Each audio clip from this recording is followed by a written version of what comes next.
Бүгүн Кыргызстанда жашыл экономика жумалыгы башталды. Иш-чара 11 ноябрдан 17 ноябрга чейин уланат. Экономика министрлигинин маалыматына караганда, жашыл экономика күчтүү аймактар өлкөнүн туруктуу өнүгүшү деген ураан менен 37 чукул иш-чараларды өткөрөт. Жашыл экономика форуму 2015 жылдан тарта өткөрүлүп келет. Быйыл 5 жыл болду. 11 ноябрдан 17 ноябрга чейин болот. Анын ичинде 2015 ноябрда ушул юбилейный форум болот, жашыл экономика. Быйылкы жылы региондорду өнүктүрүү жылын эске алып, ушул жашыл экономиканын принциптерин региондорго жеткизүү максатта ушул форумду быйыл жашыл экономика күчтүү региондор өлкөнүн туруктуу өнүгүшү темасына арналды.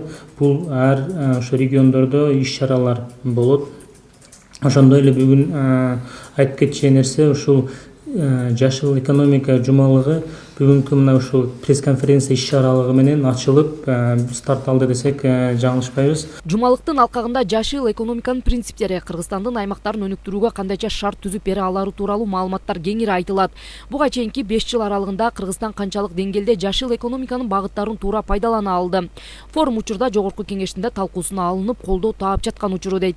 Ошондой эле жогоруда айтылып кеткен биздин мамлекеттин негизги документтери бул улуттук стратегия 2040 жылга чейин, өкмөттүн программасы, биримдик ишеним, жаратмандык. Ушул ошогон негизги документтерде ушу жашыл экономиканын принциптери камтылган. Ошондой эле жогорку кеңеш тарабынан дагы колдоо көрсөтүлүп, Кыргызстан жашыл экономика өлкөсү деген концепция кабыл алынган.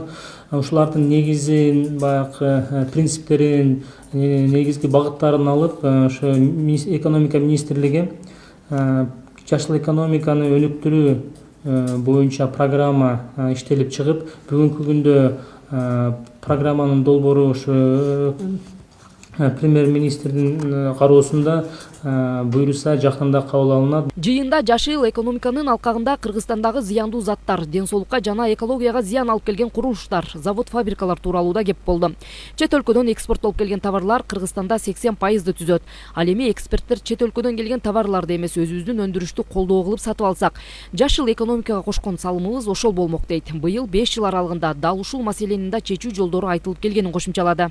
Последние 5 лет Акыркы 5 жыл аралыгында жашыл экономика боюнча талкуулар өтүп келүүдө. Көп учурда жашыл экономикага өтүүнүн дагы башка жолдору каралды. 2018 жылы жогорку кеңештин чечими менен жашыл экономика боюнча багыттар кайрадан каралып чыкты. Жакында эле форумда да айтылды, экономикага зыян келтирбөөчү кандай жолдорду, ыкмаларды колдонсок деп. Учурда дүйнө жүзү жашыл экономиканы коргоо жаатында бир топ иштерди жүргүзүп келет. Ал эми алдыда өткөрүлчү жашыл экономика жумалыгы 2019 жыл аймактарды өнүктүрүү жана өлкөнү санариптештирүү жылынын алкагында өткөрүлөрүн кошумчалады. Форумда бир жума бою атайын көргөзмөлөр, семинарлар, талкуулар, жолугушуулар жана тренингдер уюштурулат. Жаңылай Баймуратова, Ерлан Кыдырбеков, Next TV күндүн темасы үчүн.